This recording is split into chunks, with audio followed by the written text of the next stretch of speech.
first tackle for Nathan Hindmarsh. Celebrating 300 birthday games for Nathan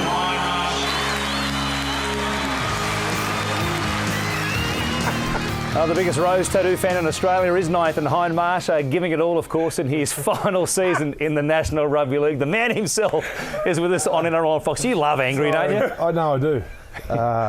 From neighbours, Charlene and Jason's wedding. Yeah. I saw him at the gym yesterday. So I'll be able to get his autograph if you want. Hindy or angry? Angry. Angry? Yeah. At the gym? Yep, at the gym. Really? Looking good, angry. He looks horrendous. But anyway, I'll get his autograph for you. He's got enough tats he could play in the NRL. Mate, he could. He could. He's got the sleeves. It hasn't quite been the season you were planning on being your last season. Any second guessing of the decision now to retire at the end of the year? Oh, always second guessing, mate. I don't think any footballer, really wants to retire. But I came to the decision end of last year, and I'm going to stick to it. Mate, everyone has a sort of has a moment, Hindy. I had two moments. Andrew rang me once at 4 o'clock in the morning and said I was embarrassing the family. But another one was... Did you ring him back and say the same? Yeah, I did actually. Yeah. It was good to return the serve. But another time I was driving to Brookvale Oval on the bus when I was at Cronulla, and I saw a family having a picnic in the park, and I remember thinking, that's where I want to be. And at that point I knew it was time. Is there a moment? Yeah, I actually had that same conversation with Griefy up at Newcastle the other week. He said the same thing, and I've been like that since day dot. Friday night football, we'd be going to the game, and I'd be talking to Andrew Ryan saying, geez, I'd love to be pulling into the pub like all the other labourers doing on a Friday night, But I've always been like that. But no, just last year, it took a bit out of me, and I got a bit tired, and I had some thoughts that I never used to have, and I thought, well, that's a sign. Is it still fun, Hindy? It's always fun, mate. Yeah, the game day I don't like, but I love, as in the build up for game day. But once I'm out there, I'm fine. But I love finishing a game. Win, lose or draw, preferably a win. What about Super League? You ever thought of going over there? No. I had the opportunity in 2009 to go and have a look, but I decided to stay put at Para. What don't you like about game day?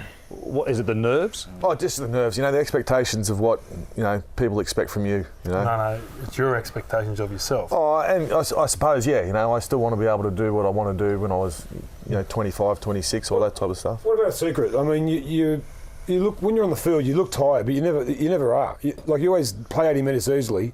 Is there something you do through the week? Have you been tested? Is your heart bigger than other people's? Are your lungs bigger?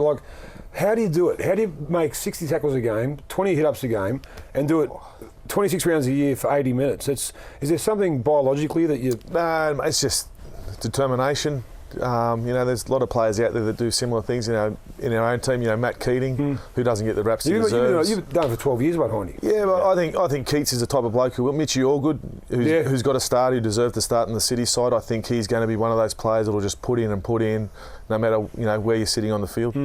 They did, of course, program a treadmill at Parramatta to emulate your game. That's what I mean. Other players would train to the minutes and what do you do for beep tests? The capacity what's you your train beep test best score on beep test? I don't go too well on beep tests. Oh, really? I can push myself, but I just pull out because then you got to do it again later on in the year. So yeah, you've got to try and beat. You don't want to. Don't tell them, there's young kids watching this. We've got a yo-yo test on Monday, so. Can we talk about another subject, the Eels, that we can't get around at the moment this year, particularly young Chrissy Sandow, who I really feel sorry for at the moment.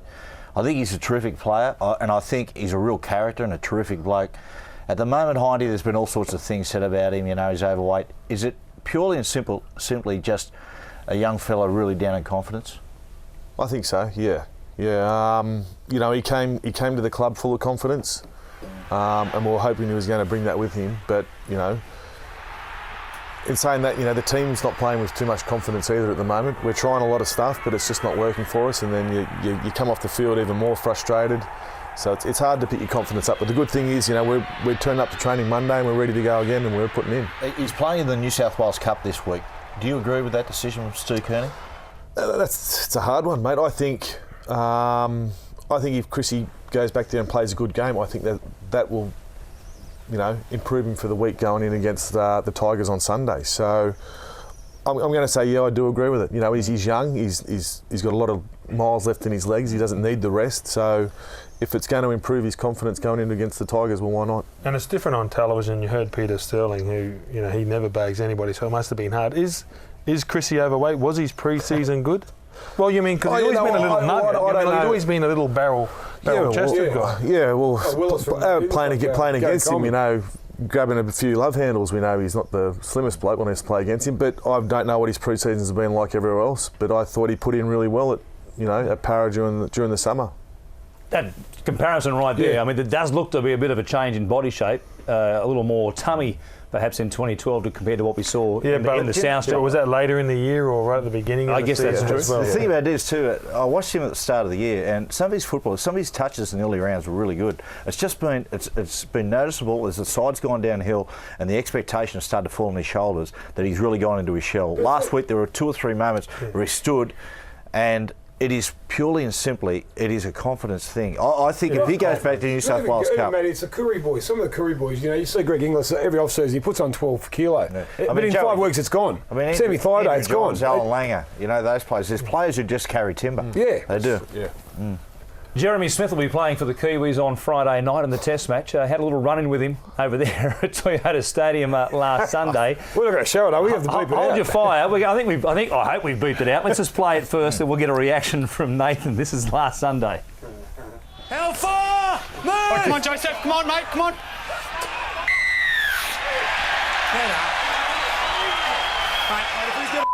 Head again like that.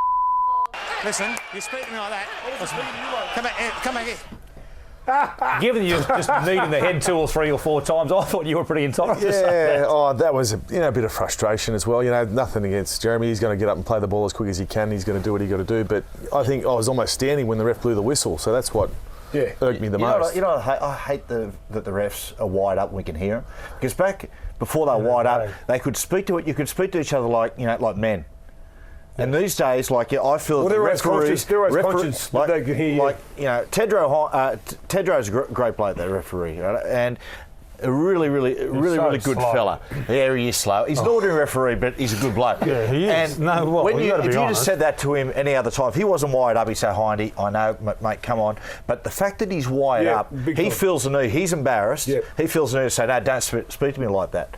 We don't need to hear from the referees during the game. But that's hearing coming from Bill held, Harrigan. surrender, it drives you mad. Mate, like that's what Bill Harrigan being the big, don't you talk to me like that. Sometimes let them get their frustration out. Say, mate, listen, I've got your point. I think that the referees, the relationship with the best players and their big names could be a lot better. Yeah. And I think that if you said, listen, Nathan, I get your frustration, mate.